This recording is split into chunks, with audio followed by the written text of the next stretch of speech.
ماما عاملة ايه؟ ايه نورت يا حبيبي. تعالى بقى عشان عامله لك بط وفراخ بقى وورق عنب وكرنب وهيرسه.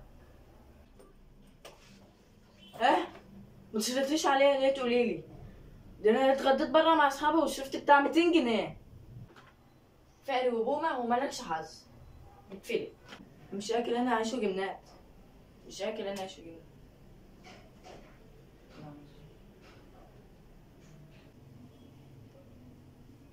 كان على عيني والله. مش انت رحت اكلت بره؟ انا وزعتهم على الغلابه. ماما انا دلوقتي عايزه اشتري هدوم عشان الشتاء داخل علينا وانا ما عنديش هدوم خالص وكده هسقع في الشتاء. تجيب ايه يالا؟ ما انت عندك هدوم اهو جوه صغرت عليها بقالها سنتين هتلاقيها عليك. بص تمام. خش جوه انت بس هتلاقيها جنب الباب. لا ما شاء الله على قد بالظبط. بالظبط. مش عارف اقول لك ايه والله. على فكره بقى ابن خالتي اللي انت بتقول عليه ده بيلعب معايا في الحجز اصلا. مفيش نزول.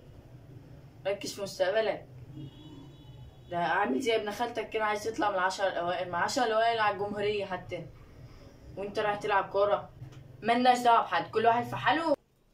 علي انما احنا شعب ملوش غير. والله انا ما كنتش هتكلم بس يلا بقى. ابنك ما عادش متربي ولا في اخلاق ولا في احترام ومكانك والله ما كنت هسيبه. بس يلا بقى. والله يا حاجة. طب والله ما نسيت. والله يا حاج انت رايح فين؟ والنبي هتضربه.